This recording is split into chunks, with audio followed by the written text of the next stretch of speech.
You're trying so hard to write, but you might as well be literally trying to type the words onto a brick wall, which generally speaking, experts do not recommend. So you sit there looking at the blank screen and you say to yourself, I have writer's block. This must be writer's block. Except you haven't got writer's block because writer's block doesn't exist.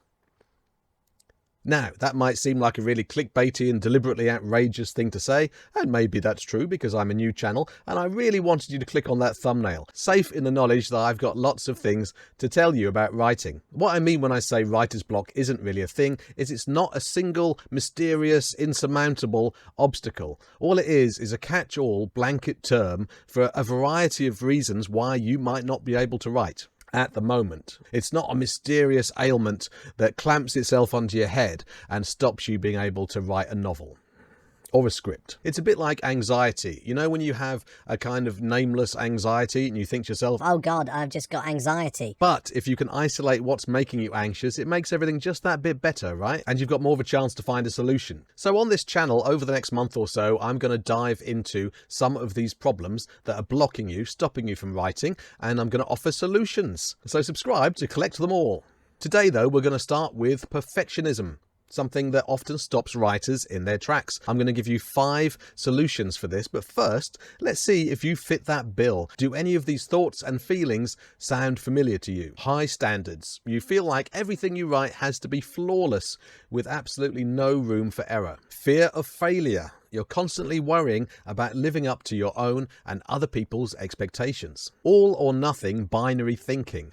This means you either see your work as either perfect or a complete failure, with no room for anything in between. Procrastination. That's a word we're all too familiar with, but maybe not in this particular sense, because the perfectionist puts off writing because they're afraid of not being able to produce perfect results. Being overly self-critical, focusing on your flaws rather than your strengths as a writer. And lastly, difficulty with receiving feedback, especially if it's critical or suggests room for improvement. Do any or all of those things sound familiar? If so, then you are far from alone. And that probably makes you feel just a tiny bit better, right? It's not just you. Far from it. Perfectionism can be a real roadblock to our creativity and productivity as writers. But don't worry, because I've got, as I said, 5 strategies, count them, 5, to help you break free of that block. Even though it isn't really writer's block. By the way, I've arranged these strategies in ascending order of usefulness as I see them. That's just my opinion. You might find the first one I say the most useful, whatever works for you. Strategy number 1 is something called free writing, which you might have heard of.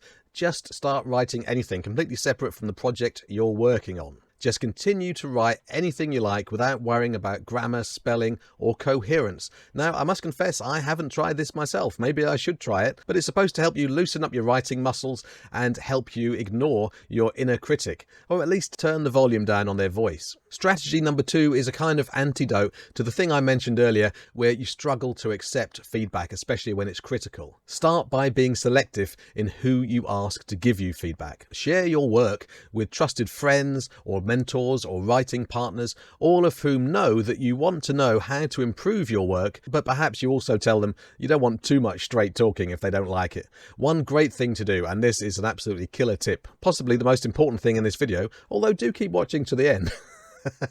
Get them to ask questions. Rather than saying, I don't think that scene was very believable, they might ask you, why did he do that? Why did he set fire to that goose? So get people who you trust and who you know are going to say wise things, but also people who you kind of train to just ask questions first and foremost. And that might help take the edge off. But having said all of this, it's so important to remember that any feedback you get is not a reflection of your worth as a human being. It's just the way they are reacting to this particular piece of writing that you've done. Strategy number 3 is to set realistic goals. Cut everything up into chunks. I just swear by this. Cut everything up into chunks, celebrate every step of the way, and maybe it might make the whole thing seem less overwhelming. Just complete one task at a time and don't worry about getting it perfect. We'll talk about this more in a second. Strategy number 4, and I do realize that for some people this is a lot easier said than done, but challenge the negative ways in which you talk to yourself. You have to pay attention to the thoughts and beliefs that fuel your perfectionism and challenge them with all the realistic and more compassionate perspectives that you can. So basically, try and replace self-criticism with self-compassion. The most important thing though is to embrace imperfection. If as soon as you got to the end of your very first draft, it was sent off to the printers and turned into a whole run of books that are sent all over the world, then obviously the urge to be perfectionist would be a lot more sensible, wouldn't it?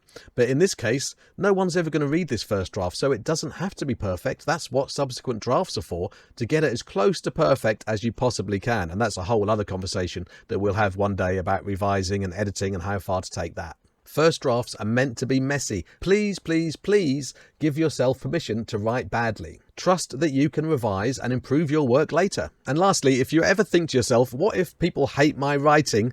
Then you'll want this video up there. Trust me. Watch that now. Hope it helps. Bye.